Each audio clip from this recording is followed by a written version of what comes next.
Zap, zap, zap, lightning, zap, zap, lightning, lightning, fade out.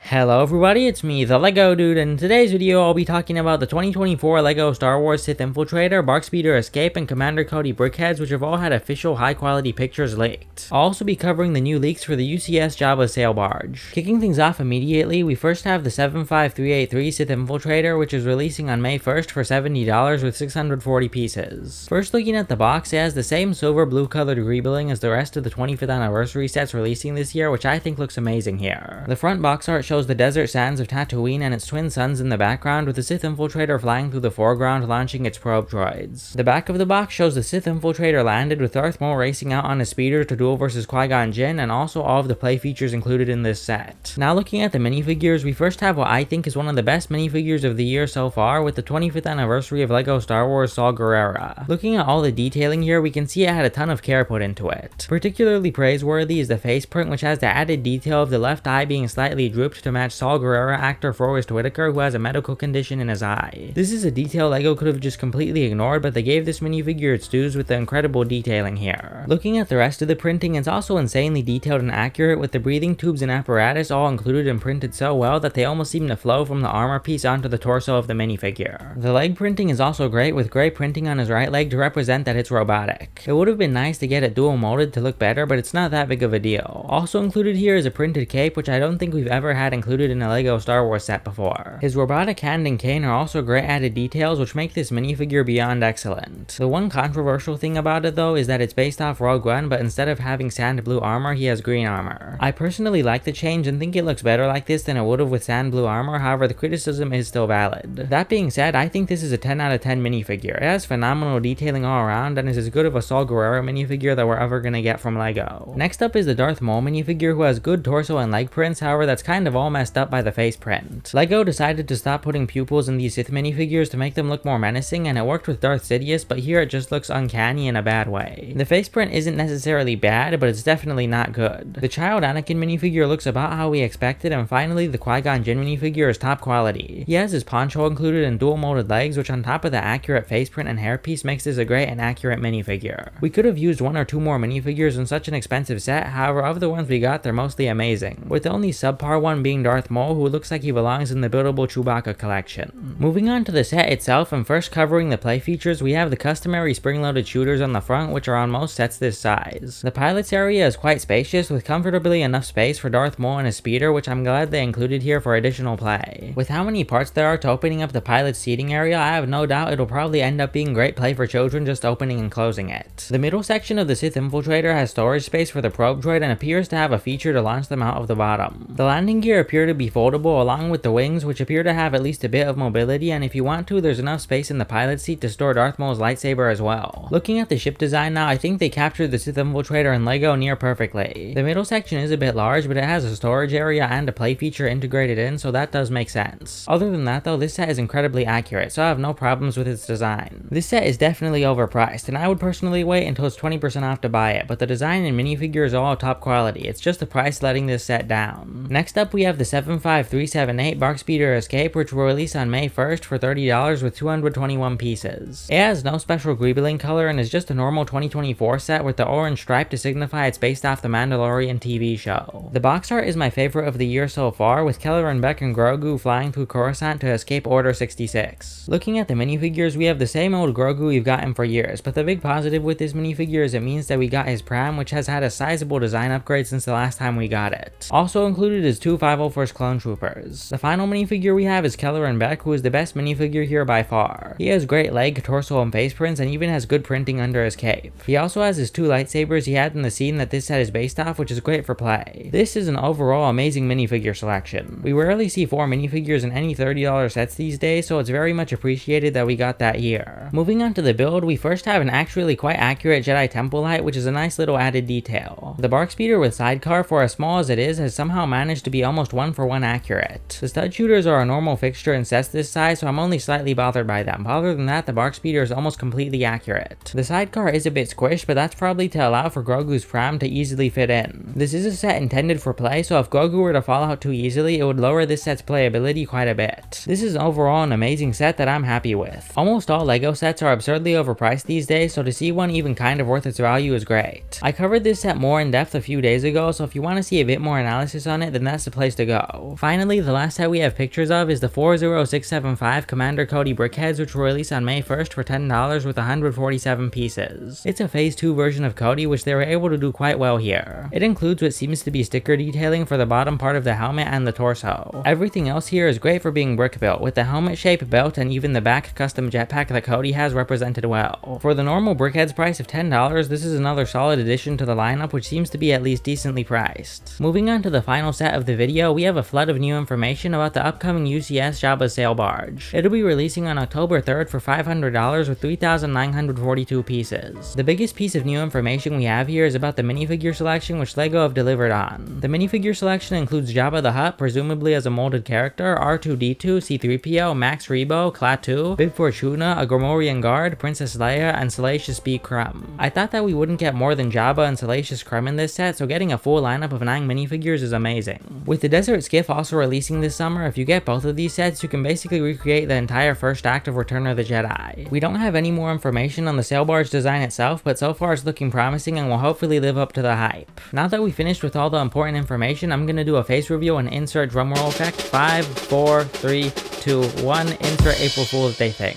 That wasn't that good of a prank, but I'll definitely make sure to do better for next year. As compensation for this terrible prank, I had an April Fool's themed Fast Facts episode released earlier today, which has no pranks in it. Alright everyone, that is everything for today's video. Tell me your thoughts about these sets and my April Fool's prank in the comment section down below. Which of these new sets is your favorite? Which of these new minifigures is your favorite? Do you plan on buying any of these sets? And one last thing before you leave, please remember to hit the subscribe button, ring the notifications bell, and leave a like on the video. Bye!